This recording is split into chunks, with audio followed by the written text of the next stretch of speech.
How you going? Welcome again. So this afternoon I'm going to be fishing for snapper distance casting. Now distance casting to snapper involves fairly heavy equipment, 7 to 15 kilo or 10 to 20 kilo equipment. The reason being is because you've got to use between 3 and 5 ounce sinkers, punch it right out past the reef to the sand or the gravel. The catch can consist of sharks, stingrays, wirras, eels, rock cods, wrasses. But you catch snapper, brim, trevally. How good's that? Occasional jewfish, kings. So that's the upside of it. I'm using squid strips, squid tentacles. Let's see what I catch. Come and join me. Okay, first cast. Love that first cast.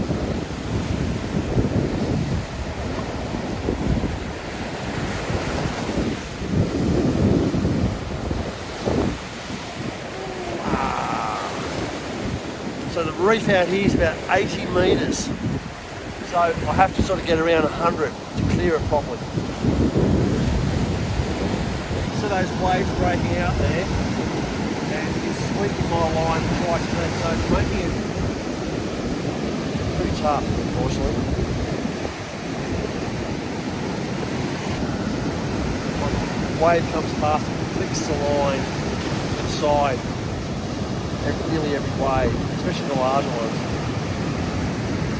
Part of the push as well. And then you've got a right to left whitewater drift, parallel drift as well, which is also pushing the line. But I'm trying to keep it upwards as much as possible. It's sort of only working to an extent. Life of a rock fisherman, you just got to do what you can, do the best you can, and utilise what you've got. That's it. I've got something timid body on my bait. Could already be hooked. Could be a dog shark. I'm going to investigate it in a minute anyway.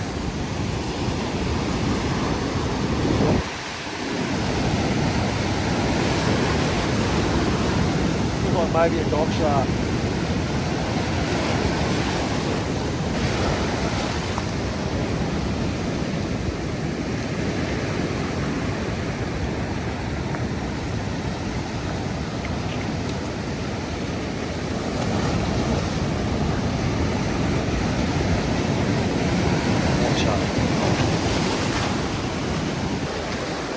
Anyway, the hook was down a bit deep. I didn't want to do surgery on it. The hook's going to rust out, it'll fall out.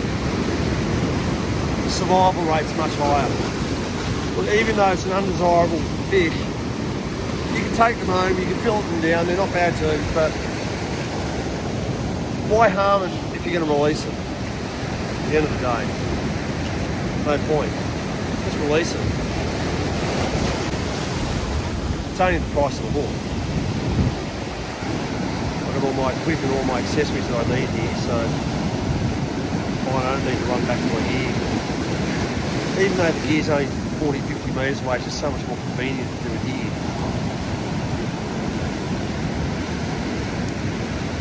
Even little bits and pieces of fishing line you can put in your carry bag, so that's the convenience of it.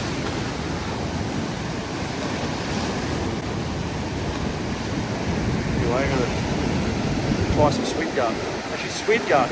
You may have heard that squid guts is really good for a kingfish. Great for snapper as well.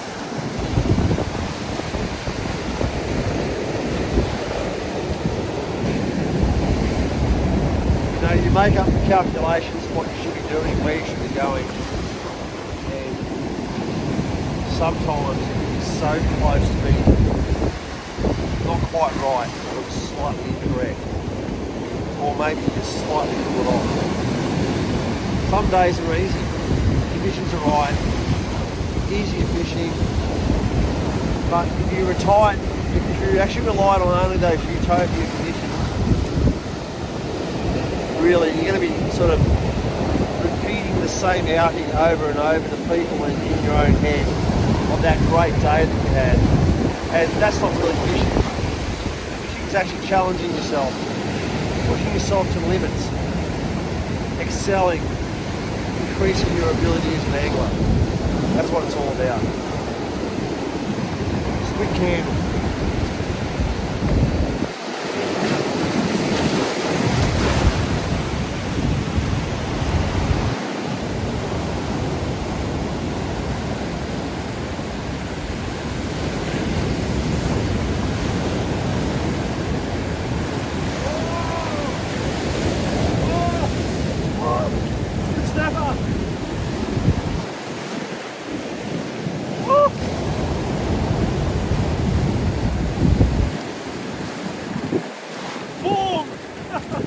That's all it took, one hit.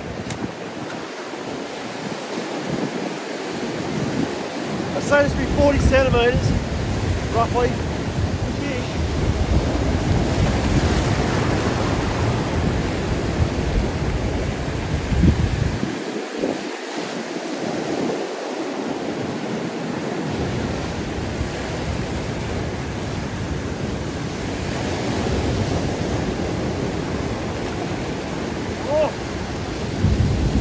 Restart for a second.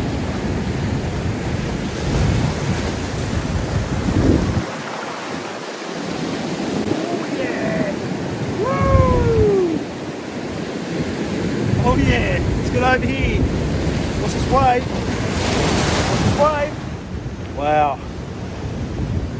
I don't know about being 50, but it's pretty close to 50. I'd say 48. What a beautiful fish. Woo! How good is that? Very, very good. First decent hit. Only takes one decent fish. That's all it takes. Awesome. Anyway, I'm going to put this in a pond and get back out there. Make sure that I haven't got damaged line. Look at that tiniest bit of damage. That's when I hit that ledge. So, I don't know if you may remember, I mentioned very briefly that I got snagged up. It reefed me up. So it jammed up on that ledge, and you've always got to assume the worst case scenario that if there's even the minutest bit of damage, if you hook something extra large, you may end up losing it because of it.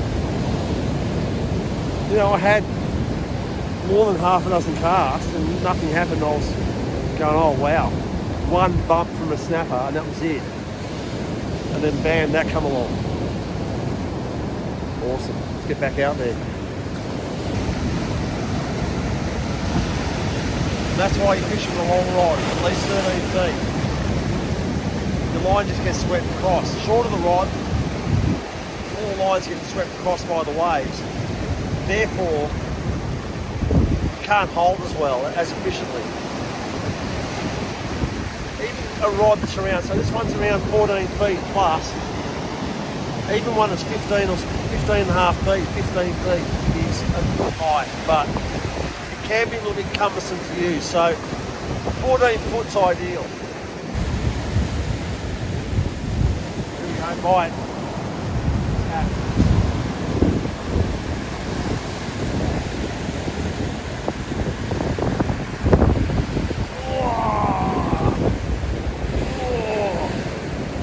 Legal. Not a very big fish, not a bad fish.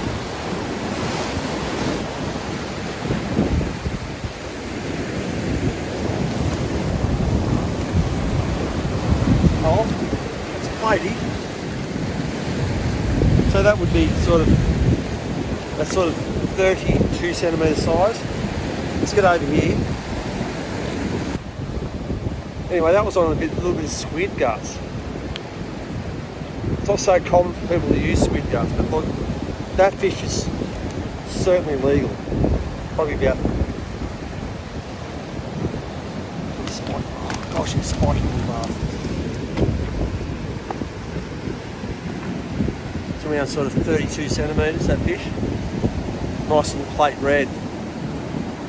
I'm sort of considering releasing that bigger fish and maybe keeping a couple of smaller ones, but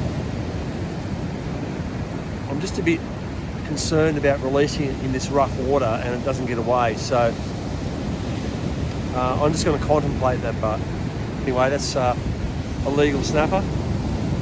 I'm going to run back and go and get the mat and measure it out. Oh, there you go. It's like 32 centimetres. It's legal.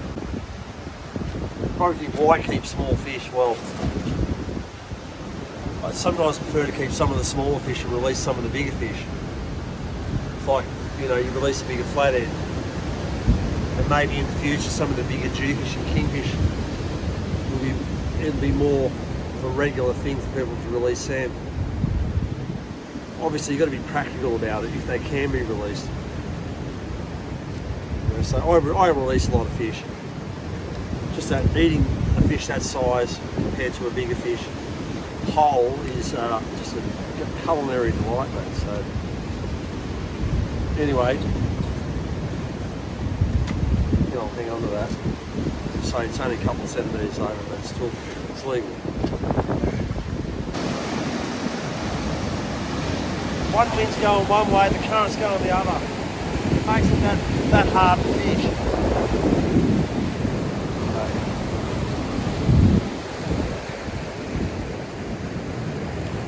Go and grab the fish and grab the gear and move.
Landed that fish.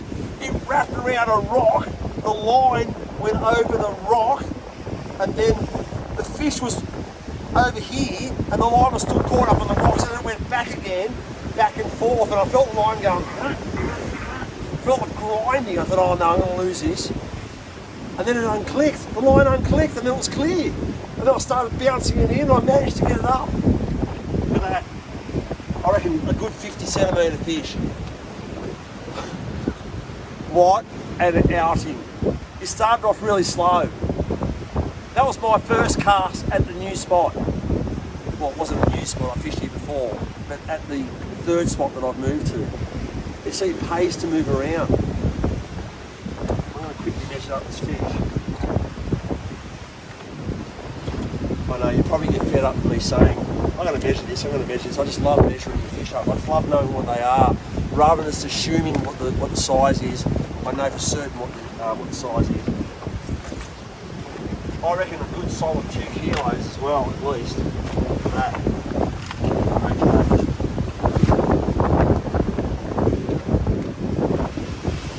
showed over 51 centimetres.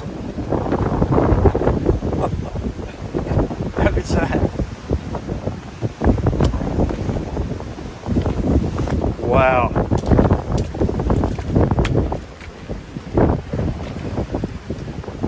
You know something, that fish with a funny mouth, I might actually release that as well. I mean, I've got a feed, I've got that smaller snapper, and I've got that red there, and I'm going to release that one that's about 48 centimetres. I'm absolutely over the moon.